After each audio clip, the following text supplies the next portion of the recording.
Hello all, Erick Hoxter here, and today I'd just like to share a few tips with you on how to optimize your resume, whether you're looking to gain a first job, gain a new job, gain a job after an extensive layoff, whether you're looking for a raise or anything that you're looking to utilize a strong resume for. And I'd like to do this because I was motivated by one of my clients and good friends who came back to me with a success story. A couple of months ago, I did his resume after he was at a job, and he confided in me and said, I've been working here for quite some time, and I have way too much responsibility, and I get paid way too little. My work doesn't go noticed, and it just doesn't seem like there's room for advancement, And knowing what he needed to do, he contacted me and had me optimize his resume. Now, for a standard client, one thing that I'd like to do is, one, not just create a strong resume for them, but also explain why I'm doing it, and more importantly, prep them for the interview process for various stages along the way. Now, Alex, my good friend, is a professional in this industry, and he's a very direct, knowledgeable, and a very good interviewer, or interviewee, if you will. And he didn't really need my help in that aspect, so I just took his resume and ran with it. And again, the reason why I'm sharing this with you today is because he was able to find a new job that offered him 40% more than what he's making at his previous job. And the cool thing about that was, after his interview and after looking at his resume, they offered him the job on the spot. And that's really awesome. But again, the main reason why I'm sharing this with you today is because he came up to me and said, Erick, I need to give you a shout out. And I said, well, why? He said, every employer I went to in the past couple of months had something positive to say about your resume. And I was thrown back because either my clients don't tell me, or employers don't usually compliment people on their resumes. They kind of just take them and run, and if they like you, they'll set up an interview. If not, they'll tell you to go by the wayside. Now, so with him telling me this news, it really made me feel like that I was onto something. And so I re-looked at his resume that I made up, and I compiled a few positive pieces of advice for you all to use in your resumes in the future that are simple and easy to implement no matter how much experience you have or how much education you have. So let's go ahead and get right into it. First and foremost, I'd like to first say that the resume here, all the private information and all the personal information is blurred out. So don't worry about that, Alex. But I chose a very sleek and professional resume template. And you can get these templates from many different places. But my favorite place to go to is Google Drive or Google Docs. And a simple Google search will show you that if you type in resume templates, Google Docs, you'll find a decent one. You'll find many decent ones. Just don't choose something that's really clunky or overly fancy, or God forbid, a one with 12-point serif fonts, where the only headline is something in bold, like an old school mailroom template, resume template. You don't want to use one of those. Something like this really stands out because it's simple. It has one color. And it's a little fancy. It shows his initials here, but they really, really enjoy it. So again, you can search for those templates on Google Docs or straight through Google. Just type in resume templates, resume template samples, or resume sample templates, something along those lines, and you'll get tons and tons of them. I've used many different ones for friends, and they went on for different management positions, new jobs, and things of that sort. So again, without further ado, let's go ahead and get into the resume. So, in your summary, you really want your resume to have a goal or a purpose, right? So, your summary is that purpose. It's your first statement. And so he works in loss prevention or asset protection, and what you want your summary to do rather, is to show that you understand the position that you're applying for. It's not just some generic resume that you're sending out. And somebody might say, well, isn't that what a cover letter is for? Well, yes, for one. Two, not everyone does a cover letter. Whether they're too lazy or don't feel like the job needs it is another thing.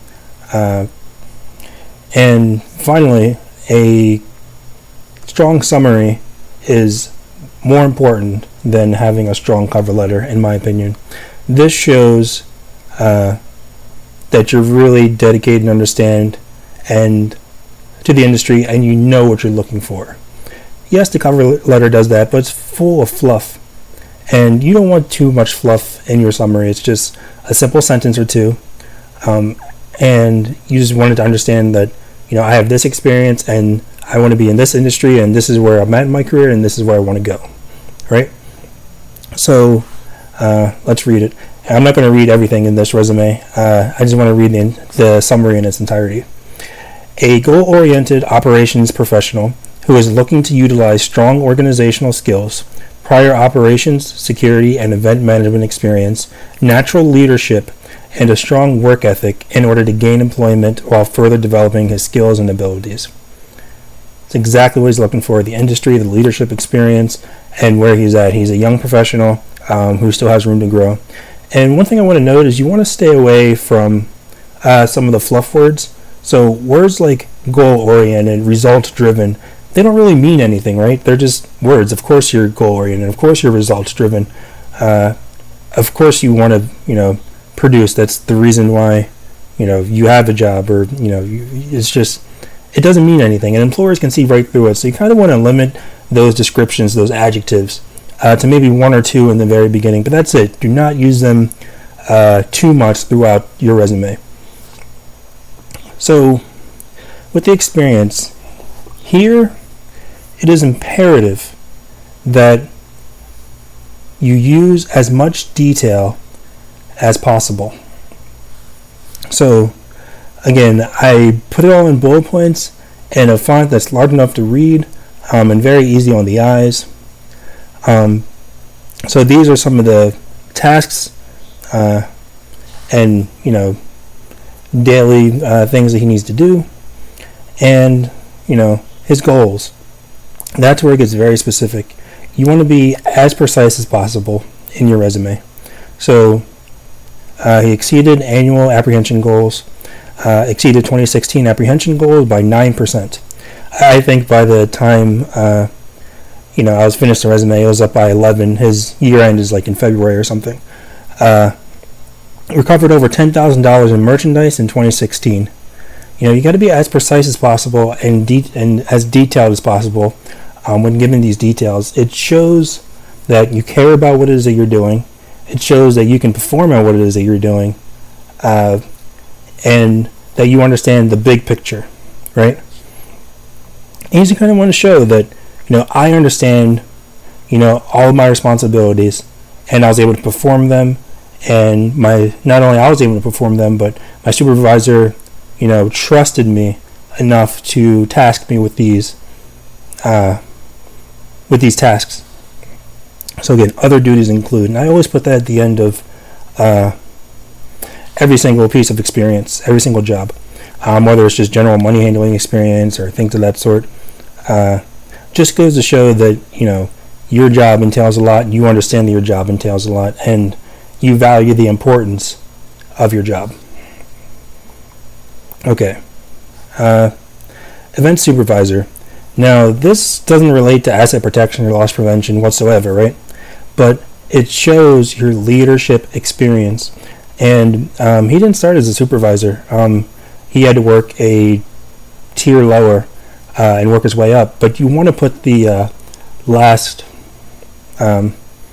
your last position held at the company, and the things that are most important or most prominent on your resume.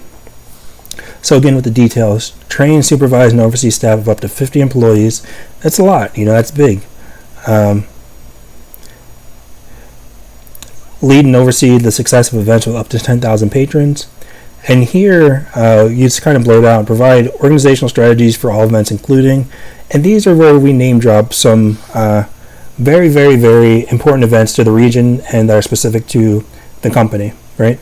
And these kind of show credibility for the amount of people that he was in charge of, the how large the event was and how he was able to handle it, and it really shows that he takes pride in what it is that he does and pride in the company that he worked for. Again, other duties include dining service student and manager. Again, another leadership position. He was there for 6 years. And you want to be as detailed as possible. Drove authorized non-commercial vehicles around campus, so like a work van or something of that sort. Led food prep and ensured food safety in accordance to EcoSure, Serve Safe, and Board of Health regulations. And you just want to be as specific as possible. And it really shows that you care. Now, one thing that I will say, education. I put education here because he just has a high school diploma. And I don't want to say that like that's not a lot, but he doesn't have a degree in a field that's related to the position he's applying for, or a degree above high school education. And that's fine. One thing I didn't put here was his GPA, but I did put that he graduated with his public education diploma and graduated in the top half of the 2008 graduating class. Again, the top half of his graduating class, as specific as possible. And you want to show,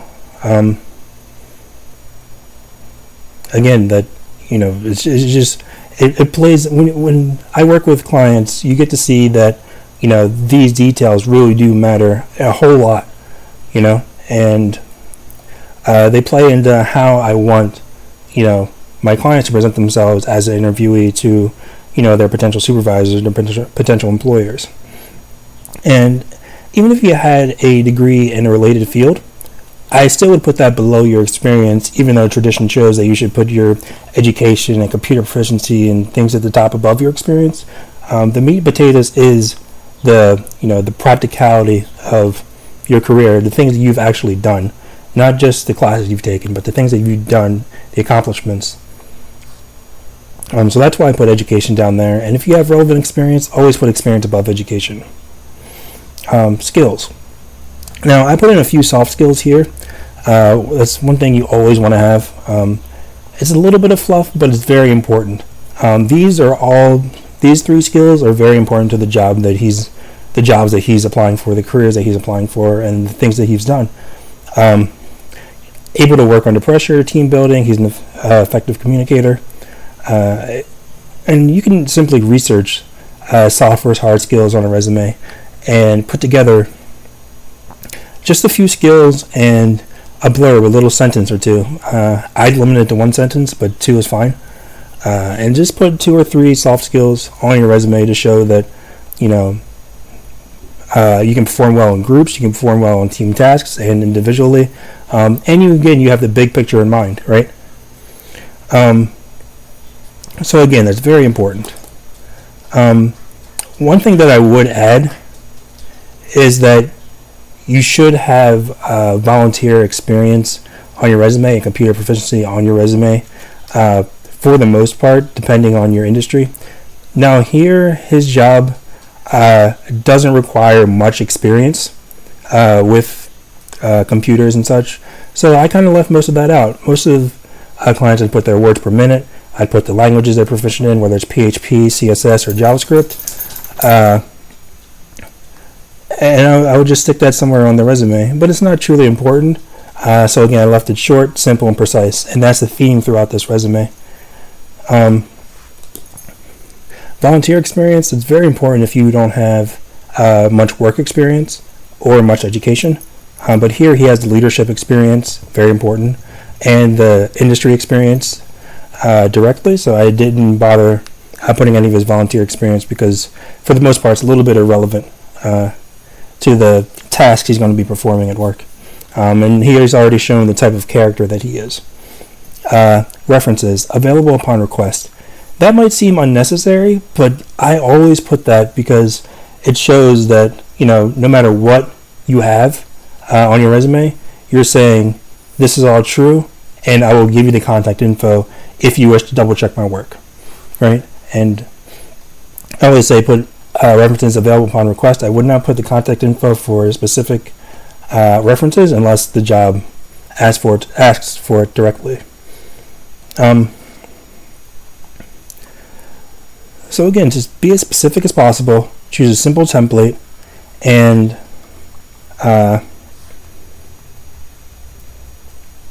and just practice specific interview questions. I'm not going to go into much detail about this one, but just practice situational questions. Tell me about a time when this, and this, and then when they ask you those questions, you're able to chuckle a little bit, and then, kind of downplay their question, and, start to have a conversation and start to really build rapport with your potential employer, right? Put these things on your resume. Find a strong template, a strong, simple template, and just be as specific as possible. And if you don't have much job experience, really rely on some of the tasks you were provided, you had to perform as a kid. Maybe you babysat. How many hours a week did you babysit? Were you paid, an allowance? How old were you? How old was your sibling or the other kids that you were asked to babysit? Did you have to do chores? How much were you paid for those chores? How often did you perform them throughout the week? All of those things are very critical and important. And you can put so much as long on your resume, so long that as it's truthful, and so long as it's displays the experience that you've had, and whether you've had a formal job or not, you have some type of experience. And if you volunteered places, and you don't have much experience, put as much volunteer experience on your resume as possible. So that's all for me. These things are really going to be helpful. He was able to increase his income by 40%, and I'm very proud of him. And hearing those kind of testimonials, really keep me going. If you're looking for interview practice or need help putting together a strong resume, I am available to offer my services to about 5 or 10 people that I'm able to take on at the current moment. So feel free to reach out via email. It's Erick at erickhoxter.com. I'll have all this info below. And that's all I have for you guys for now. I hope you enjoyed it. I hope you took some value out of it. And be well, my friends.